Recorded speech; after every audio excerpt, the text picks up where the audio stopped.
জাপানের এই গ্রাম থেকে সবাইকে শুভেচ্ছা।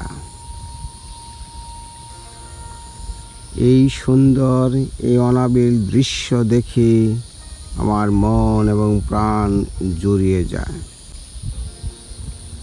কি এক অপসংস্কৃতির মাঝে আমি বড় হয়েছি, আজ আমি বুঝি।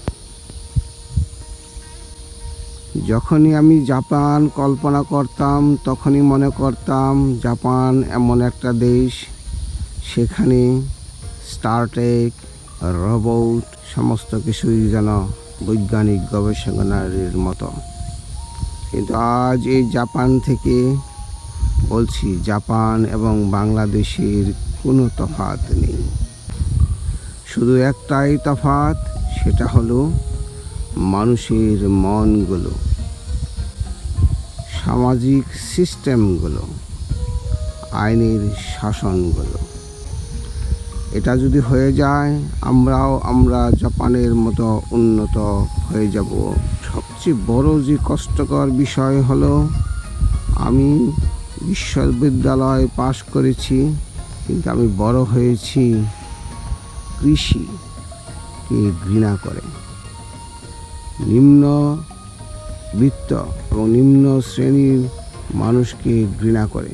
জাপানে এসেও কৃষিকে অবহেলা করেছি। যারা কৃষিকাজ করে তাদেরকে বলেছি এক ধরনের ছোট লোক, চাষা বসা মানুষ।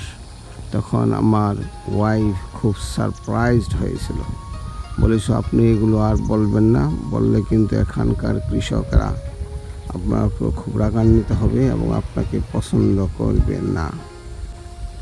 আজ টানা থাকার পর বুঝলাম, জাপানে কৃষক, শ্রমিক, অফিসার, আইনজীবী, রাজনীতিবিদ, এদের মাঝে কোনো তফাৎ নেই।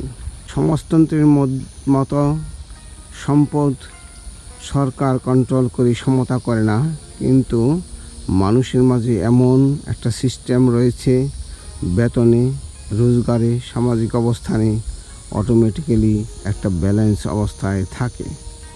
বাংলাদেশ যদি মানুষ কৃষিকেন্দ্রিক হয়, সমাজে যদি আইন থাকে, সামাজিক নিরাপত্তা থাকে, আমরা যদি শুধু জাপান নয়, পৃথিবীর বিভিন্ন দেশ, যেসব দেশ উন্নত হয়েছে তাদের প্র্যাকটিসগুলো, ভালো প্র্যাকটিসগুলো, বেস্ট প্র্যাকটিসগুলো যদি আমরা বাংলাদেশে নিয়ে আসতে পারি, তাহলে বাংলাদেশও দ্রুত সুখী সুন্দর দেশ হয়ে যাবে।